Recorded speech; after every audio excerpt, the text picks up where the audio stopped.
지금부터 내가 해주는 얘기 들어주겠니? 할렐루야. 12월 9일 목요일 새벽입니다. 하나님의 사랑을 사모하는 자 찬양하겠습니다.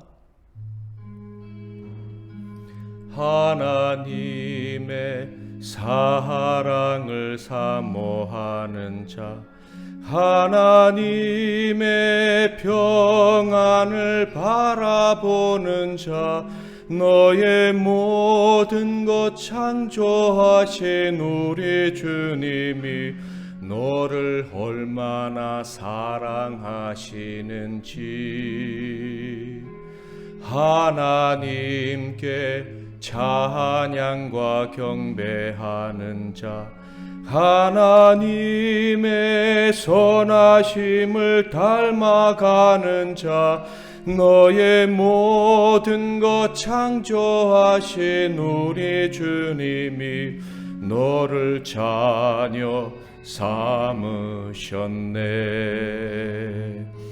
하나님 사랑의 눈으로 너를 어느 때나 바라보시고 하나님 인자한 귀로서 언제나 너에게 기울이시니 어두움에 밝은 빛을 비춰주시고 너의 작은 신음에도 응답하시니 너는 어느 곳에 있든지 주를 향하고 주만 바라볼지라. 주만 바라볼지라.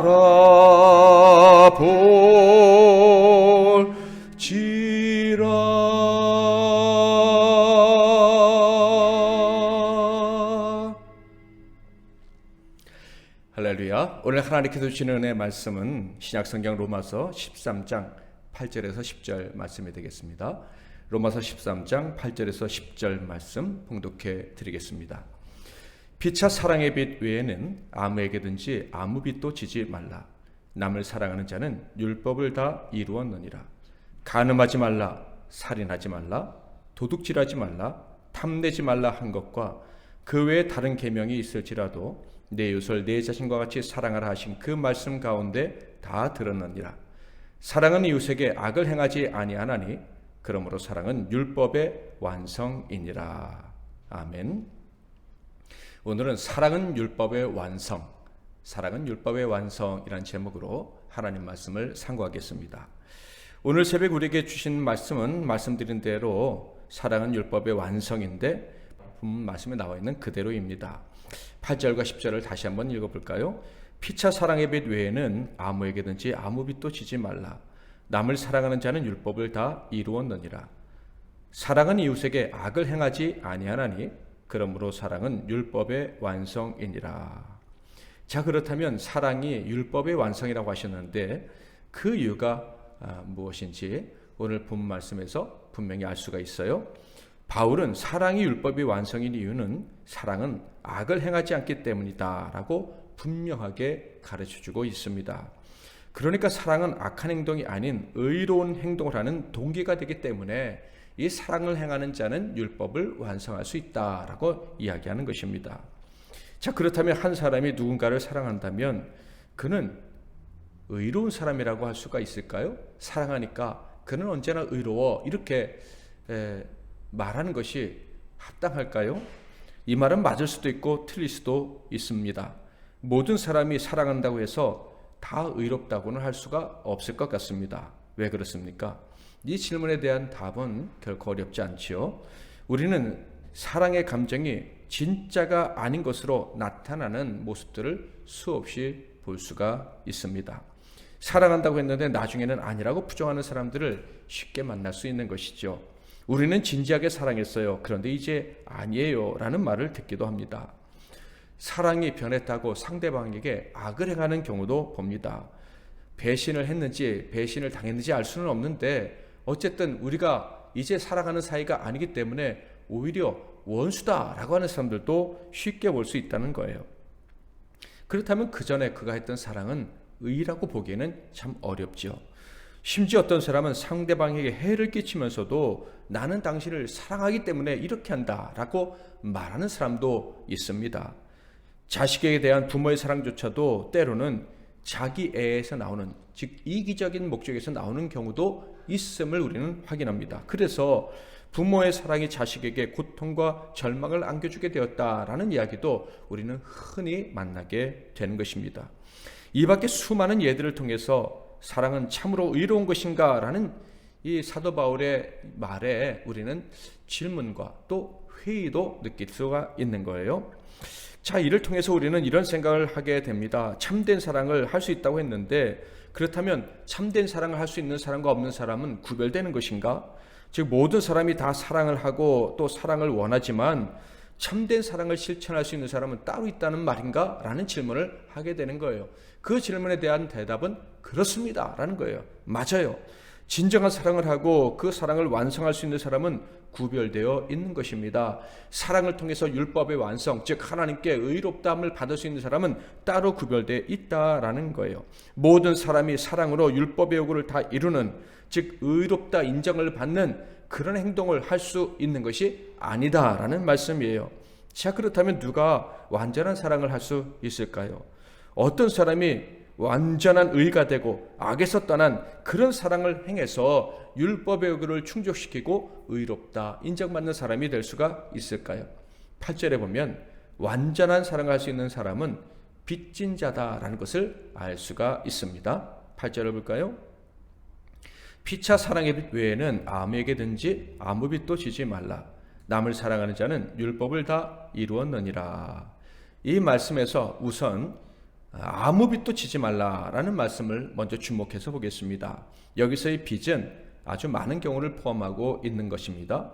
우선 물질의 빚을 지지 말라는 말씀이에요. 그것이 13장 1절에서부터 7절 말씀에 나와 있어요. 특별히 그 물질의 빚을 지지 말라고 할 때 국가에 내야 될 세금에 대한 빚을 지지 말라라고 말씀을 하고 있습니다. 그러므로 빚을 지지 말라라는 이 8절의 말씀은 분명 물질의 빚을 지지 말라라는 내용을 포함하고 있음을 알 수가 있어요. 당연히 여기엔 도덕적인 빚도 지지 않도록 해야 된다는 말씀을 포함하고 있습니다. 그것은 뒤에 있는 내용들을 보면 충분히 유추할 수가 있어요. 도덕적인 빚도 지지 말라는 말씀은 이웃에게 나쁜 말이나 나쁜 태도를 보이지 말아라 하는 거예요. 그것이 빚이 된다는 것이죠.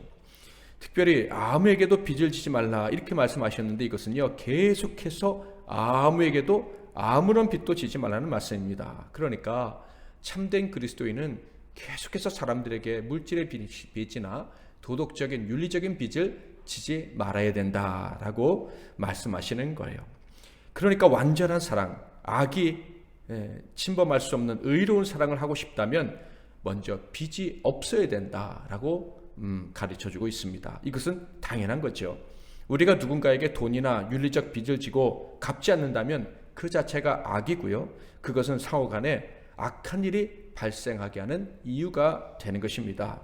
그러니까 내가 빚을 갚지 않아서 상대방이 악을 행하면 그 책임이 나에게도 있는 것이다. 그러므로 사랑하려면, 의로운 사랑을 하려면 첫째 빚이 없어야 되는 거예요. 빚을 지지 않으려면 성실해야 되고요. 그리고 남에 대한 배려가 늘 우선적으로 되어 있어야겠죠. 물질에 대해서 성실하고 정직하고 사람들에 대해서도 성실하고 정직한 태도를 가져야 우리는 빚을 지지 않을 수가 있습니다. 그런데 사도 바울은 완전한 사랑을 하는 사람은 빚을 지지 말아야 될 뿐만 아니라 또 평생 빚쟁이가 되어야 된다라는 말씀도 동시에 하고 있어요. 어떤 빚입니까? 바로 사랑의 빚입니다. 사랑의 빚은 계속 지고 살아가야 되고 이 사랑의 빚쟁이가 되어야 진정한 사랑, 율법을 이루는 사랑을 할 수 있다라는 말씀입니다. 왜 다른 빚은 평생 계속해서 지지 말라고 하시면서 사랑의 빚은 지라고 하시는가요? 첫 번째, 그것은 이미 하나님의 사람들은 갚을 수 없는 사랑의 빚을 지고 살아가는 사람들입니다. 하나님이 그 아들을 생명을 주시기까지 사랑하셔서 우리를 구원해 주셨으니 어찌 이 빚을 우리가 평생 갚는다고 한들 갚을 수가 있겠습니까? 당연히 하나님의 사람들은 자기가 하나님의 사랑에 빚지고 살아가는 사람이라는 것을 알아야 되는 거예요. 또한 하나님의 사람들은요, 서로 사랑해야 됩니다. 그러니 사랑의 빚을 질 수밖에 없는 것이죠. 예수님 말씀 들어볼까요? 요한복음 13장 34절에 35절. 새 계명을 너희에게 주노니 서로 사랑하라. 내가 너희를 사랑한 것 같이 너희도 서로 사랑하라. 너희가 서로 사랑하면 이로써 모든 사람이 너희가 내 제자인 줄 알리라. 그러므로 성도라면 상호간에 사랑을 베풀어 주면서 살아가야 되는 것을 알고 실천하는 사람들입니다. 당연히 평생 빚을 지지 않을 수가 없는 거예요. 주님 말씀에 따라 사랑하며 살려니 사랑을 베푸는 사람 그리고 받는 사람이 교회 공동체 안에 있을 수밖에 없습니다. 당연히 사랑의 빚을 계속 질 수밖에 없어요. 평생 사랑을 받으니 평생 사랑에 빚진 자, 평생 갚아도 갚을 수 없는 사랑을 받으면서 살아가는 자가 되는 것이죠. 일반적으로도 진정한 사랑의 빚을 한번 지면 평생 갚아야 된다고 사람들이 생각을 합니다. 그런데 그리스도인들은요, 계속 사랑을 주고 사랑을 받으니 평생 갚아도 갚을 수가 없는 것이죠. 그래서 사도 바울은 사랑의 빚은 져라, 그러나 다른 빚은 지지 말라, 이렇게 말씀하고 있는 거예요. 자, 그렇다면 이렇게 사랑의 빚을 지는 것과 완전한 사랑, 의로운 사랑을 베푸는 것은 어떤 관계가 있을까요? 그것은 사도 바울의 말을 통해서 이미 알 수가 있습니다. 사도 바울이 로마서 1장 14절에서 이런 말씀을 하셨죠. 헬라인이나 야만이나 진에 있는 자나 어리석은 자에게 다 내가 빚진 자라. 이 말씀은 바울이 로마에 가고자 하는 자신의 진심을 고백하면서 한 말입니다. 자신이 로마에 가려고 하는 이유가 있는데 그것은 내가 빚진 자이기 때문에 너에게 가려고 이렇게 소망하고 있다라는 것이에요. 빚을 갚기 위해서 로마의 그리스도인들을 보러 가기를 원한다, 이렇게 말한 것이죠. 그는 왜 로마 교회의 빚진 자라고 하고 빚을 갚기 위해서 로마에 간다고 말했을까요? 이 말을 통해서 우리는 사도 바울에게는 아주 큰 채무의식, 빚진 자의 심정, 빚쟁이의 심정을 가지고 있었구나라는 것을 알 수가 있어요. 도대체 그가 진 빚이 무엇일까요? 바로 그리스도에게 받은 사랑의 빚입니다. 또한 다메섹의 아나니아, 바나바, 그리고 예루살렘 교회와 교회의 성도들, 사도들, 그리고 안디옥 교회의 교인들, 그리고 사도 바울을 돕고 사도 바울과 함께했던 수많은 교인들, 그리고 무엇보다 자신에게 복음을 전하다 순교한 스데반, 그리고 많은 순교자들, 이 사람들의 사랑에 대한 빚이 바로 사도 바울의 빚이었다 하는 거예요. 그것 때문에 그는 이 빚을 평생 갚아야 된다라고 생각을 하고 그 빚을 갚기 위해서 로마에 있는 사람에게도 가서 복음을 전해야 된다라고 생각을 하고 있었던 거죠.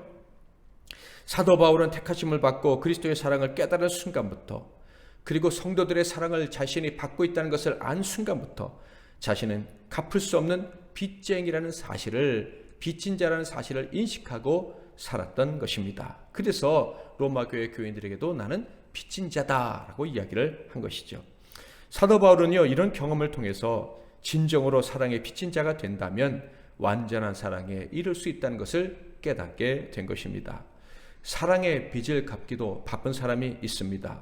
그렇다면 당연히 사람을 미워할 시간도 배신할 여력도 없고요, 서운하다고 서운해하거나 서운해하다고 복수할, 미워할 힘도 가질 수가 없는 거예요. 열심히 사랑하며 사랑을 갚기도 바쁜데, 받은 사랑의 빚을 갚기도 바쁜데 어떻게 사람을 미워하거나 사람이 날 좀 덜 사랑해 준다고 서운해하며 그렇게 시간을 낭비할 수가 있겠습니까? 정말 자신이 사랑의 빚을 진 자라는 것을 아는 사람은 비로소 주님 말씀을 이해하고 사랑을 실천하려고 할 거예요. 주님의 이 말씀 들어볼까요? 누가복음 6장 35절. 오직 너희는 원수를 사랑하고 선대하며 아무것도 바라지 말고 구워주라. 그리하면 너희 상이 클 것이요 또 지극히 높으신 이의 아들이 되리니 그는 은혜를 모르는 자와 악한 자에게도 인자하시니라. 예수님은 원수를 사랑하고요, 그에게 아무것도 바라지 말고 구워주어야 된다라고 가르쳐 주셨습니다. 왜 그렇습니까? 주님이 은혜도 모르는 원수된 우리를 사랑하셔서 거저 구원을 베풀어 주셨기 때문입니다. 즉 너희가 사랑의 빚을 졌느냐? 너희가 그 빚을 갚아야 된다는 것을 아느냐? 그렇다면 너희는 남을 미워할 자격이 없다는 것도 알아야 된다. 오히려 너희 원수가 너희에게 도움을 구하기 위해 온다면 아낌없이 조건 없이 구워주어야 된다. 이것이 바로 사랑의 빚진 자의 삶이다. 사랑의 빚을 갚으면서 살아가는 자의 삶이다. 하나님께서 의롭다 하신 자의 삶이다. 율법을 내 피로 내 보혈의 공로로 성취한 완성한 자의 삶이다 라고 예수님이 가르쳐 주신 것입니다. 사람들이 완전한 사랑을 하지 못하는 이유는요, 결국 배은망덕 때문이라는 것을 우리는 여기서 알 수가 있습니다. 그토록 큰 은혜를 받아도 오직 자신만을 생각하는 절대적인 사악함, 뿌리 깊은 이기심 때문에 사랑을 하지 못하는 거예요. 9절 말씀을 볼까요? 간음하지 말라, 살인하지 말라, 도둑질하지 말라, 탐내지 말라 한 것과 그 외에 다른 계명이 있을지라도 내 이웃을 내 자신과 같이 사랑하라 하신 그 말씀 가운데 다 들었느니라. 사악한 행위는 결국 사랑이었기 때문이라는 말씀입니다. 사랑에 비친 자라는 것을 모르고 그 사랑을 갚을 생각이 없으니, 즉 절대적인 이기심 때문에 받은 사랑을 기억하지 못하니 결국 이런 악을 행하게 된다. 이런 악을 행하는 사람도 분명 받고 있는 사람일 거예요. 누군가는 그를 위해서 눈물을 흘리고 있을 가능성이 높습니다. 그럼에도 불구하고 이 철저한 이기심 때문에 사랑의 빚을 진 자라는 의식이 없기 때문에 이런 악한 행위, 사랑하는 이웃들에게 배신적인 행위를 하게 되는 것입니다. 살인하고 간음하고 도둑질하고 이웃의 것을 탐내는 그런 삶을 살게 되는 것이죠. 사랑하는 성도 여러분, 저와 여러분은요, 이미 갚을 수 없는 빚을 진 사람들입니다. 그렇다면 우리들 양심의 깊은 곳에는 성령이 너희는 거룩한 빚쟁이다, 너는 거룩한 빚을 진 자다라는 것을 분명히 가르쳐주고 계실 것입니다. 또한 사랑의 빚을 갚다가 가야 될 사명자라는 그런 사명감도 우리에게 주실 것입니다. 자신만을 위해 살다가 그래서 남을 해치고 의미가 없다고 생각되면 자신도 해치는 그런 삶, 우리 믿는 사람들은 절대 살아갈 수가 없다는 말씀이죠. 성령님이 우리 안에서 감동해 주시고 계시는 것은 절대 그런 것이 아니라는 것입니다.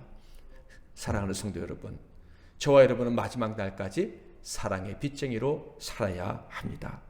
그 거룩한 보혈로 우리를 의롭게 하신 사랑의 빚을 갚으며 성도들에게 받는 사랑의 빚을 갚으며 살아가야 될 사람들입니다. 사랑의 빚진 자라는 것을 기억하고 끝까지 사랑함으로 주님이 완성하신 그 율법, 그 완전한 사랑을 행할 수 있는 하나님을 닮은 사람이다 라고 칭찬을 받으면서 살다가 천국 가는 저와 여러분이 다 될 수 있기를 주님의 이름으로 축복합니다.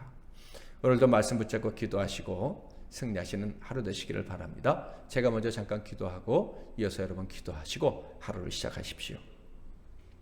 하나님 아버지, 말할 수 없는 사랑으로 우리를 사랑해 주시고 하나님 자녀 삼아 주시고 또 때가 되매 성령님을 보내셔서 우리가 이 놀라운 사랑을 받은 자임을 깨닫고 기뻐하며 살아가게 해주시니 감사합니다. 평생 우리가 사랑의 빚진 자라는 사실을 기억함으로 결코 이웃을 미워하거나 배신하거나 상처 줄 수 없는, 그저 사랑하기 위해서 애쓰는 그런 삶을 살아가는 우리 모두가 되게 하옵소서. 오늘 하루도 사랑의 빚진 자라는 이 의식 가지고 사랑 베푸며 사는, 그렇게 하나님께 영광 올려드리는 하루가 되게 하옵소서. 예수 그리스도의 이름으로 기도하옵나이다. 아멘.